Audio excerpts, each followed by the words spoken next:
Hello, welcome to my channel WWE Pulse. Wrestling is a very unique form of entertainment because at its core, it's an athletic competition that's designed to be theatrical. It has to walk this very fine line between being realistic enough for it to matter, but not so realistic that it loses its fantastical element. And one of the ways wrestlers are able to do this is through what they call the unspoken language of wrestling.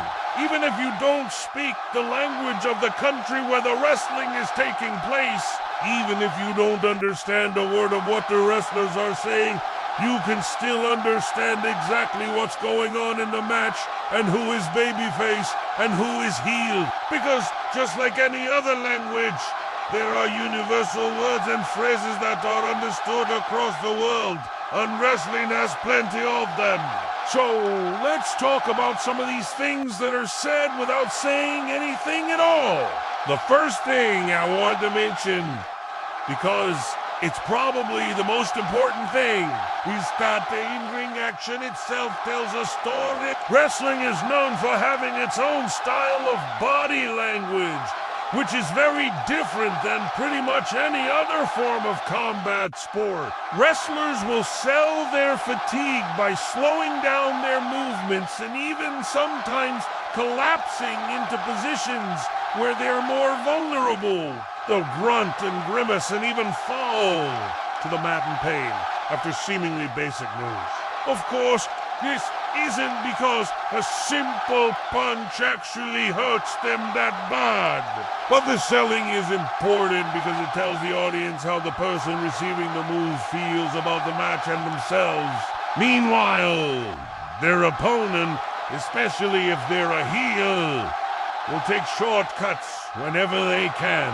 Instead of cleanly breaking a hold, they might gouge out someone's eyes or pull on their hair or groin. They'll try and use the ropes for leverage or cheat with foreign objects or anything that gives them an unfair advantage. This is another way they show the audience how they feel about the match and themselves. Basically, if you watch wrestling long enough, you sort of develop an understanding of how wrestlers sell moves based on the context of the situation. Let's look at it like this.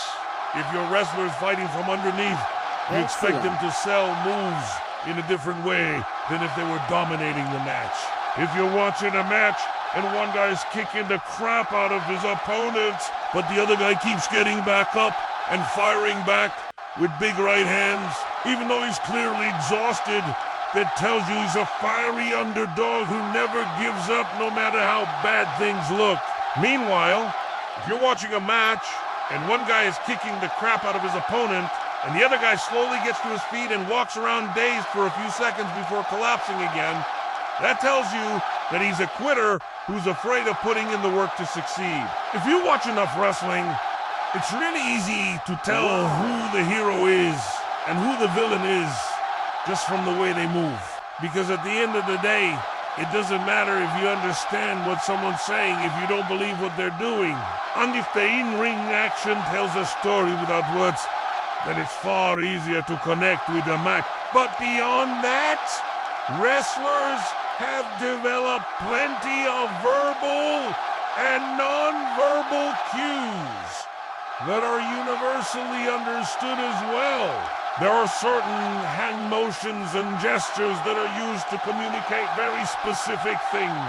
For example, if a wrestler points to their temple and then shakes their head, that means they're crazy. If a wrestler puts their finger to their lips and then looks at the crowd, that means they want the crowd to be quiet because they're going to do something dangerous.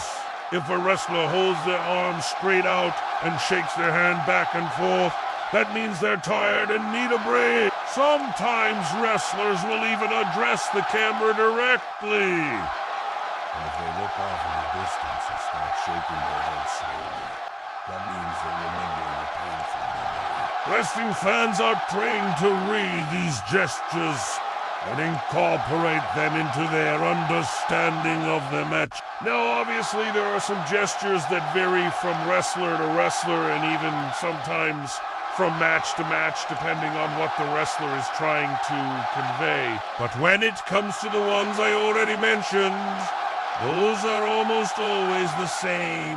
And this is done for a reason. The WWE specifically has a weekly meeting called the Brain Trust where all the wrestlers get together and discuss what storylines are currently happening in the company and how they should all work together to tell the best stories possible. At these meetings, they'll discuss things like what gestures each wrestler uses to express themselves and what kind of reactions they should get from the audience. So there's very rarely any confusion among the wrestlers or the fans about what these gestures mean. But the coolest part about these gestures is that they can be used to tell stories without any words at all. Imagine a match where both wrestlers are exhausted. One of them slowly walks to the corner and leans on the ropes, then puts their finger to their lips and shudders to a halt. The other wrestler starts walking towards them. But when they get close enough, the first wrestler points to their temple and violently shakes their head.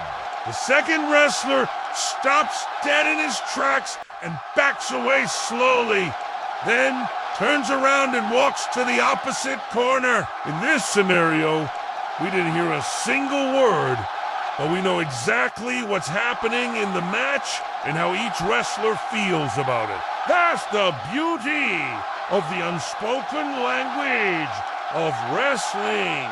Another thing that helps convey stories without words is the environment itself. A wrestler's entrance is very telling about how they feel about themselves and the match. If they walk to the ring confidently, then they're probably confident in their abilities. If they walk to the ring scared or unsure of themselves, then they're probably not too confident in their ability. And this isn't just for the wrestlers either. Fans are very good at reading the energy of the arena itself. If the fans are loud and excited, then the wrestlers feed off that energy and are usually very excited as well. But if the fans are slow to get into the show, then the wrestlers might have trouble getting into the action. For example, during the ruthless aggression era of WWE, the crowd would regularly chant "Cena sucks" during his match. And no matter how hard John Cena tried to rally the crowd, he could never get them back on his side.